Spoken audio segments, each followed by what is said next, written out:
Nu ir gali. Važiuojam? Aha. Kaminkrėčio profesija yra labai reta ir sunki. Man pasisekė, nes aš sutikau vieną iš nedaugelio Vilniuje dirbančių kaminkrėčių, Romaną Valiukėvič. Iš naujo. Valiukėvič, kaip man su pavardė? Na, jau važiuojam. Važiuojam. Kaminkrėčio profesija yra labai reta šiais laikais ir pakankamai sunki. O man pasisekė sutikti vieną iš nedaugelio Vilniuje dirbančių kaminkrėčių, Roman Valiukėvič. Sveiki, Roman. Labą dieną. Romanas dirba jau daugiau negu 6 metus. Ir, Romanai, sakykit, dabar tokie modernus namai, šildymo sistemos modernios. Tai kągi ten valyt? Nu, bet vis tiek, ugnisgi dega, yra degimo tas, kaip jis vadinasi, produktas. Ir vis tiek nenori ten kartą metus, 2 kartus profilaktiškai, nors reikia apžiūrėti, pravalyti ir taip toliau. Kadangi nuo šitų dalykų priklauso, ką priklauso? Šiluma namie, bet čia ne pirmas dalykas sveikatos žmogaus. Kadangi užkimštas tas dūmtraukis, jeigu silpna trauka, tai ką, dūmai eina po biškį į namus, kvapo jie beveik neturi, nesimato jų, o žmogus kenčia. Bet namas gali ir užsidegti, ar ne? Tai be abejo gali užsidegti, kaip čia ugnis, su ugnim jokai maži. Nu, aš taip manau. Bet dabar kasgi kūrena malkom, kas kūrena anglim? Taigi yra pačių moderniausių katilų ir šiuolaikiškų kūrenimo priemonių. Bet ir kiekvienas šiuolaikiškas tas priemonės reikalauja priežiūros ir taip toliau. Kadangi atvira ugnis, nepakeisi, nors jinai milijonų metų atgal buvo tokia pati ugnis kaip ir dabar. Va. Aha, sakykit, o kiek laiko profilaktiškai reikia tikrinti, valyti kaminą? Prieš kiekvieną sezoną.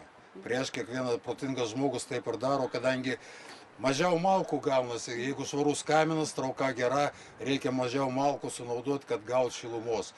Užkimšta, automatiškai daugiau malkų kiši, daugiau pinigų leidži ir taip toliau. Su kokiais kaminais susidurėt? Kokių matot neteisingų dalykų? Kokių klaidų daro žmonės kūrenantis savo namus? Klaidų daug mačiau būtent konstrukcijose. Čia ne žmonių klaida, meistrai atvažiuoja, padaro, paimus pinigus ir taip toliau, bet tam daug padaryta klaidų, kurios žmonės negali paprasčiausiai žinoti. Kokių, čia jau techninis klausimas. Aš manau, žmonėms paprasčiausiai neįdomu bus, kaip tas katilas suvirintas ar sulipdytas iš plytų, jeigu jis neteisingai sulipdytas. Aš taip manau. O kaminų mačiau ir 19 amžiaus, ir va tokių naujų. Gal tie 19 amžiaus patikimesni? Gal ir patikimesni, bet jie jau stovis toks, kad pavojingai. Ten visur buvo pavojingai labai.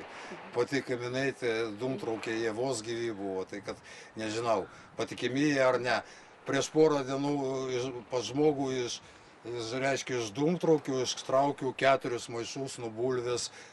Paukščiai ruošė savo lizdą 10 metų ten iš eilės ir paskui žmogus užkūrena, sako, traukos pas mane nėra, kaimynai skambina 112 gaisras pas kaimyną, paprasčiausiai dūmtraukis buvo užkimštas paukščiam.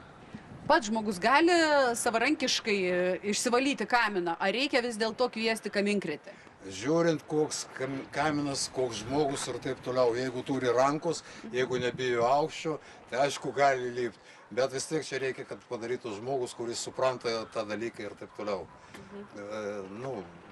Bet ir tom pačiom senoviniam priemonėm valoma, su šepečiu tam specialiai skirtų, ar yra dabar modernių kažkokių valymo priemonių? Yra modernių priemonių visokių, bet aš skaitau ir naudojusi mechaniniu valymu, tai reiškia senas paprastas šepetys, kuris išvalo, kuris negriauna. Taip toliau, tie nauji prietaisai kiši į vidų, reiškia jis baladoja ten viskas, jeigu sena konstrukcija, reiškia plytus iškrenta ir taip toliau. Aš darau, dūmtraukis lieka toks, koks ir buvo, bet su geresnė trauka. Iš kur jūs mokat valyti kaminus? Iš kur aš mokau, nežinau, kažkaip tai šovė į galvą ir viskas, pradėjau mokytis, pradėjau domėtis, gavau atestaciją Lietuvoje, gavau atestaciją Belgijoje, ir kažkaip tai patiko žmonėm nes šilumą. Nebijot aukščio? Bijojau turbūt anksčiau. Aš žinaugi, kad aš bijojau, bet viso. Nebijau. Bet tai užlipat, pamatot kaminą ir jau galit, kaip daktaras, pasakyti. Taip, jau kaip daktaras galiu, bet man reikia ne tik užlipti viršų, bet ir pažiūrėti apačią, iš kur kūrenam ir tada tikrai galiu pasakyti kaip daktaras. O šeimininkai lengvai įsileidžia į namus pasižiūrėti, kaip ten kuo kūrena? O kaip mane įleis, aš nieko nepasakysiu, ką aš užlipsiu iš išorės, nieko nepasakysiu, reikia viską matyti, žinot, kas kaip, nu. Tai koks jūsų patarimas būtų dabar prieš šildymo sezoną žmonėm turintiems individualius namus, kūrenančių malkom, na, gal kitom priemonėm, ką jūs jiem patartumėt? Patarčiau apžiūrėti dūmtraukius ir visą tą sistemą, išvalyti ją ir naudotis kokybiškom malkom arba anglim. Tai reiškia beržos 2 metų džiovinimo, optimalus variantas Lietuvoje ir visur. Man atrodo, ąžuolas irgi gerai, bet čia reikia jau pečius, kad būtų stiprus. Belgai turi visko dabar ir dujų turi ten, nors krizė ir benzino turi, bet antrus metus iš Lietuvos varo ąžuolo, kadangi yra rusiškas tas senas pečius, pagal kalorijų atidavimą, reiškia, nieko nėra daugiau geriau sumąstyti negu tas pečius senas. Kaip nekeista būtų. Ir naujamadiški tie vis tiek jama elektrą ir taip toliau. O senas rusiškas pečius tas pastas dalykas. Nebijot, kad liksit be darbo. Dabar įvairiausios šildymo sistemos diegiamos, šildomos elektra ir taip toliau. Tai ar nebijot, kad liksit be darbo? Be darbo aš liksiu, kada aplink Vilniaus visi rajonai tie sudegs. Nedaug dievė. Tikrai nejuokinga. Nu, bet suprantat, Lietuvoje kaip buvo, iki šiol, nu nežinau, gal biški keičiasi situacija. Kol namas nesudegė, nekviečiam kaminkrečių, šitą žiemą dar pratrauksim, ateina vasara, pabaldzelė prie ežero, viskas taip toliau ruduo, tai malkų turim užkursam vėl, dar, ir viskas, būna ir tragedijos, suprantat, tai čia yra tokie jaukai, su ugnim jokių nėra. Ir pabaigai, yra toks prietaras, kad sutikti kaminkretį reiškia sutikti savo sėkmę, o jeigu dar kaminkrečiui galima ir sagą patrinti, ta sėkmė dar didesnė būna. Tai aš žiūriu, Romanai, man jau pasisekė, kad jūs sutikau, bet nematau sagos, ką galėčiau 21 amžius, žiūrėkit, aš viską paaiškinsiu, pats nelabai žinau, čia surišta, bet čia va yra naujamadiška saga. O dėl to, kodėl tas prietaras, iš kur jis atsirado, suprantat, kaminkretis visada nešdavo namo šilumą, pirmą eilę. Kodėl kviečia kaminkretį? Nėra traukos, nedega, šalta. Kaminkretis ateina, padaro savo darbą namie, šilčiau namie geriau. Vat ir viskas, todėl aš manau ir sėkmė tą neša. Tai man pasisekė. Ačiū visiems uždėmesio, o dabar nusišnekėjau. Žodžiu taip, tai kalbėjausi su kaminkrečiu Romanu Valiukevičiu. Va, pagaliau. Gerai, einam Romanai rodyti. Gal tu to nefilmuok, čia žinai, vieną šepetį tą paėmiau ant stogo jau. Ai, nu. Neįsiu visą būsą, nevarysiu dėl instrumentų. Va, pasakiau, tas davė kopišių, žinai, ir viskas. Svarbu viršų, tam viršų. Jo, tik vat biškį yra. Atsiprašau, paduosi. Lempas, viską tikrai žinok išsiunčiu, bet ką? O Tadas, o Domantas. Tai kažkam išsiunčiu, matomai gal.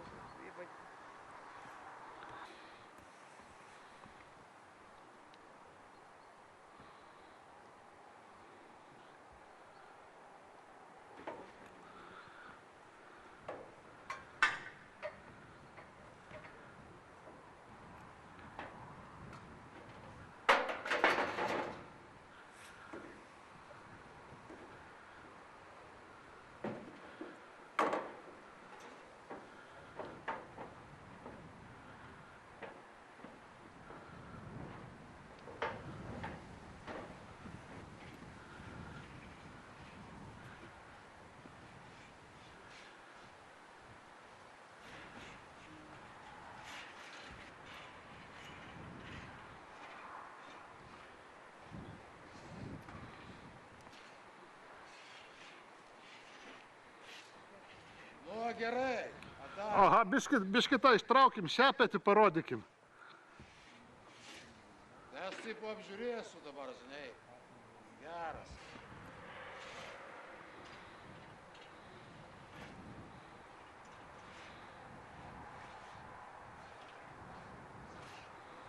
Žinok, skylė. Aš kitų rakursų, o tai geriau. Va.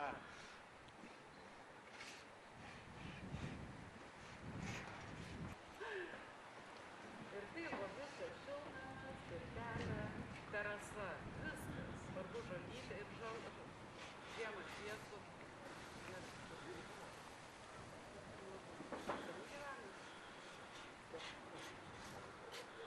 Nu ir kaip tas atstumas?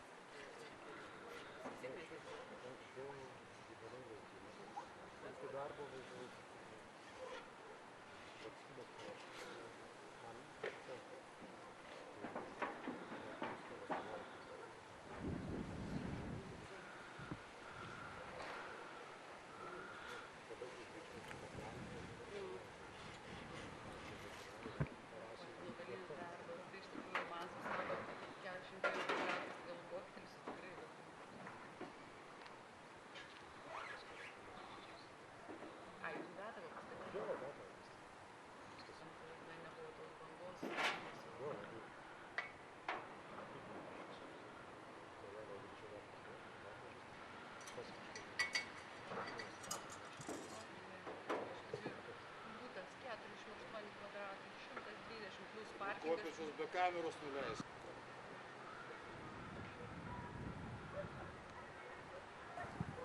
Na ir galim. Galima?